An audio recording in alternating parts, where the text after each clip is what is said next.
मैं श्याम सुंदर सिंह डियर हिंदी में आप सभी का स्वागत है। आइए मेरे बच्चे, मैं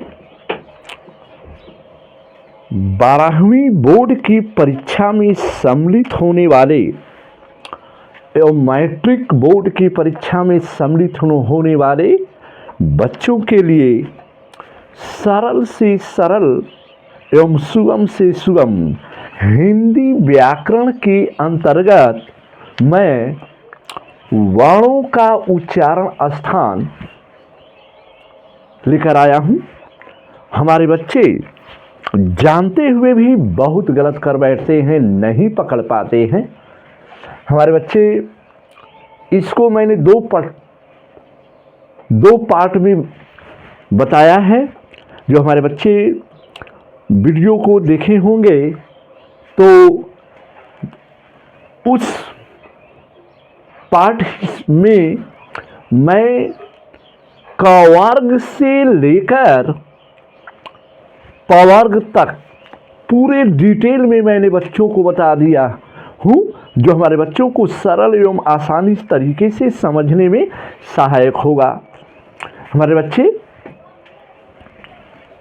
तो आज मैं कभी कभी बच्चों को पूछ देता है।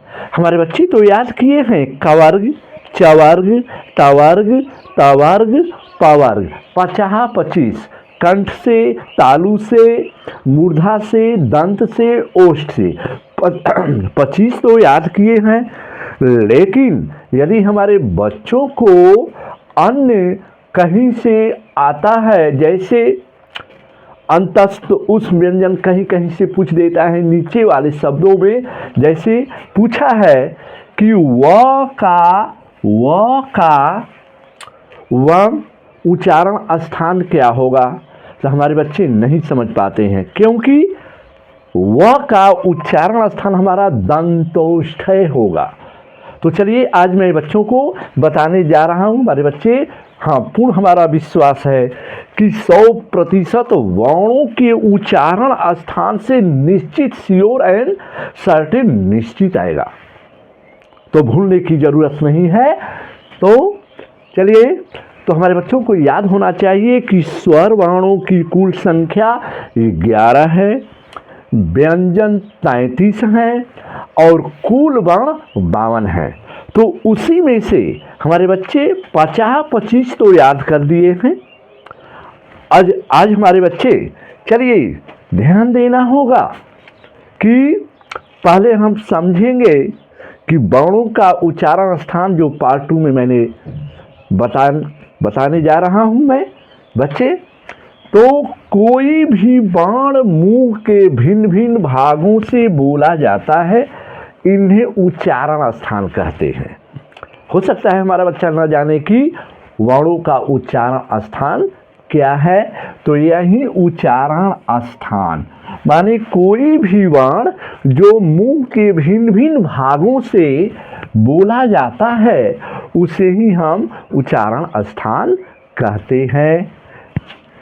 मुख के 6 भाग हैं। पहला है कंठ, दूसरा है तालु, तीसरा है मूर्धा, चौथा है दंत, पांचवा है ओष्ठ और एक है नाक। तो ये 5 हमारे बच्चे तो याद कर लिए हैं, कंठ, तालु, मूर्धा, दंत, ओठ, और 6वां में इसे नाक, जो अनुनासिक शब्द का हम प्रयोग करते हैं। इन्हीं से शब्दों को हम उच्चारित करते हैं। ये हमारे बच्चे, यहाँ पर चित्रण द्वारा मैंने आलेख चित्रण किया है। इसी मुखार बिंदु से सभी वर्णों का उच्चारण स्थान किया जाता है। तो हम चलते हैं। पहला कि कंठ है, ये पद याद रखेंगे बच्चे कि कंठ, तालव्य, मूर्धन्य, दंत और ओष्ठ, और कंठ, तालव्य, कंठोष्ठ और दंतोष्ठ है। तो वैसे शब्द कंठ कंठ एवं निचली जीभ के स्पर्श से बोले जाने वाले वर्ण। यदि हमारे बच्चों को तो याद कर चुके हैं, क से लेकर म तक 50-25 वर्ण हमारे बच्चे बिल्कुल कंठस्थ याद कर चुके हैं। लेकिन यदि आ जाएगा कि अ और आ का ध्वनि उच्चारण क्या है, वर्णों का उच्चारण स्थान क्या है, तो हमारे बच्चे याद होगा, इसे हम कंठ है, जो कंठ द्वारा, कंठ एवं निचली जीभ के स्पर्श से, इसे स्पर्श व्यंजन भी कहा जाता है, बोले जाने वाले वर्ण हैं। जैसे अ, आ और कवर्ग। कवर्ग के अंतर्गत जो पांचों वर्ण आएंगे, क, ख, ग, घ, अंग और अ और आ, ये होगा हमारे बच्चे ध्यान देंगे कंठ है, जिसे कंठ द्वारा भी हम उसे संबोधित कर सकते हैं। ये पहला हमारा बच्चे व्याकरण में वर्णों का उच्चारण स्थान याद रखना होगा, कभी भी भूलने की जरूरत नहीं है। दूसरा तालव्य। तालव्य वर्ण के अंतर्गत तालु एवं जीभ के स्पर्श से बोले जाने वाले वर्ण तालव्य वर्ण कहे जाते हैं। हमारे बच्चों को याद रखना है, तालु एवं जीभ, तालु एवं जीभ के स्पर्श से, जो कि क से लेकर म तक स्पर्श व्यंजन है, तो स्पर्श वाले वर्ण को हम तालव्य वर्ण कहते हैं। जैसे छोटी ई, बड़ी ई, चवर्ग, या और तालव्य स। इतना हमारे बच्चों को याद रखना चाहिए। कैसे? 5 हो गया चवर्ग में च, छ, ज, झ, ञ, और छोटी ई और बड़ी ई और या और तालव्य। इतना हमारे बच्चे जब याद कर लेंगे तो कभी भी किसी भी वर्ण से जब आएगा परीक्षा में तो हमारे बच्चे उसको टिक लगा देंगे, एकदम बिल्कुल करेक्ट सही आंसर हमारे बच्चे लगा देंगे। आइए बच्चा, हाँ, तो हमारा पहला हुआ कंठ्य, दूसरा हुआ तालव्य, तीसरा मूर्धन्य। मूर्धन्य माने मूर्धा और जीभ के स्पर्श से बोले जाने वाले वर्ण मूर्धन्य वर्ण कहलाते हैं। मूर्धा और जीभ के स्पर्श से बोले जाने वाले वर्ण, उन्हें जो है मूर्धन्य वर्ण कहते हैं। इसमें जैसे री, ऋषि वाला री, कभी बच्चों को पूछ देगा, हमारे बच्चे 5 तो याद किए हैं लेकिन बीच में से, और टवर्ग, टवर्ग में ट, ठ, ड, ढ, अण और री और र और मूर्धन्य स। याद रखना है, कभी भी बच्चे भूलने की जरूरत नहीं।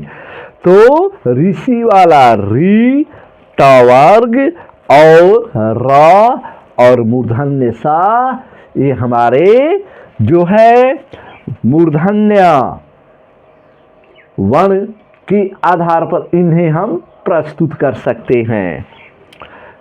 चलिए, दांत एवं जीभ के स्पर्श से बोले जाने वाले वर्ण दंत से बोले जाते हैं। जो दंत वर्ण जो दांत से दांत एवं जीभ की स्पर्श से, दांत एवं जीभ की स्पर्श से बोले जाने वाले वर्ण कौन कौन है? तो हमारे बच्चे याद रखेंगे तवर्ग, तवर्ग, त, थ, द, ध, न और ला और दांती स। ल पांच, पांच ये और दांती स और ल, ये दंती शब्द से इनका वर्णों का उच्चारण किया जाता है। चलिए बच्चे, हमारा ये पांचवा ओष्ठ है।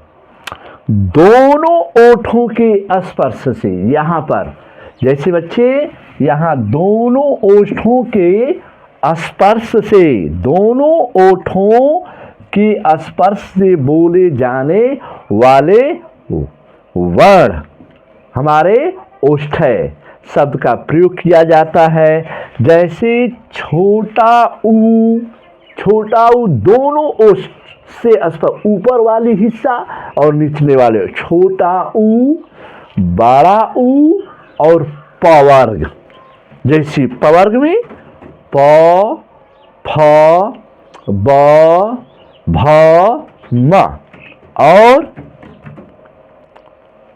तो बच्चे हमें पूर्ण आशा है कभी भी भूलने की जरूरत नहीं।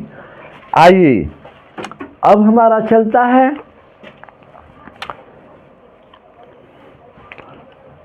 कंठ तालव्य। कंठ एवं तालु से, कंठ तालव्य, कंठ एवं तालु से जो जीभ के स्पर्श से बोले जाने वर्ण कंठ तालव्य कहलाते हैं। जैसे ए और ऐ, ए ऐ, ये दोनों कंठ तालव्य के जो है स्पर्श से बोले जाते हैं, तो इन्हें कंठ तालव्य कहा जाता है। चलिए कंठोष्ठ, कंठ प्लस ओष्ठ, कंठ और ओष्ठ माने कंठ द्वारा जीभ और ओठों के कुछ स्पर्श से बोले जाने वाले शब्द कंठोष्ठ कहलाते हैं। जैसे ओ और औ, एक कंठोष्ठ वर्ण है जो कि हमारे बच्चों को एकदम सरल से सरल, सुगम से सुगम शब्दों में याद कर सकते हैं। चलिए अंतिम हमारा है बहुत मशहूर, केवल एक इसमें से बार बार पूछ देता है, दंतोष्ठ। दंतोष्ठ दांत एवं जीभ के ओठों के कुछ योग से बोले जाने वाले वर्ण जो है दंतोष्ठ वर्ण कहे जाते हैं। जैसे परीक्षा में पूछ देता है व का उच्चारण स्थान क्या होगा? तो हमारे बच्चे दंतोष्ठ, दंतोष्ठ। तो बच्चे चलिए इसी के साथ